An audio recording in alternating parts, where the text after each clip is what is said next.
Hi friends, இது Sunday lunch preparation தான். இன்றைக்கி லஞ்சுக்கு வந்து நான்வெஜ் எடுத்துகிட்டு வந்திருந்தான் தம்பி. மட்டனும் மீனும் தான் எடுத்துகிட்டு வந்திருந்தான். நாளைக்கு வந்து எங்கள் ஊரில் நோம்பி சாட்டுறாங்க. நாளையிலேருந்து ஒரு 2-3 வீக்ஸுக்கு வந்து நாங்கள் நான்வெஜ்லாம் எதுவும் சாப்பிடக்கூடாது. அதனால் இன்றைக்கே சாப்பிட்றலாம் அப்படின்னு சொல்லிட்டு இன்றைக்கி தான் எல்லாமே ரெடி பண்ணிகிட்டு இருந்தோம்.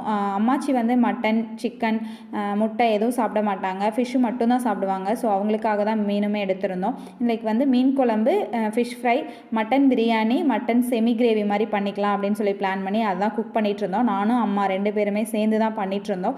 சைட் பை சைட் வந்து ஃபஸ்ட்டு ஃபிஷ் குழம்புலாம் வச்சுட்டு ஃபிஷ் ஃப்ரைக்கும் மேக்னேட் பண்ணி வச்சுட்டு அம்மா பிரியாணி தாளிச்சு விட்டாங்க. நான் வந்து மட்டன் செமி கிரேவிக்கு வந்து நான் அதை ரெடி பண்ணிகிட்டு இருந்தேன். சைட் பை சைடு எல்லா ஒர்க்குமே ரெடி பண்ணிட்டோம். கடைசியாக ஃபிஷ் மட்டும் ஃப்ரை பண்ண வந்துச்சு. அதுவுமே அம்மா ரெடி பண்ணிட்டாங்க. எல்லா குக்கிங் ஒர்க்லாம் முடிச்சோடனே எல்லாம் எடுத்து ஹாலில் அரேஞ்ச் பண்ணிவிட்டு நாங்கள் எல்லாருமே ஒன்றா உட்காந்து சாப்பிட்டோம். இன்றைக்கி எங்கள் வீட்டில் நான்வெஜ் இதுதான் ஸ்பெஷல். உங்கள் வீட்டில் எல்லாம் என்ன லஞ்சுன்னு சொல்லிட்டு எனக்கு மறக்காமல் கமெண்ட் பண்ணுங்கள். தேங்க்யூ.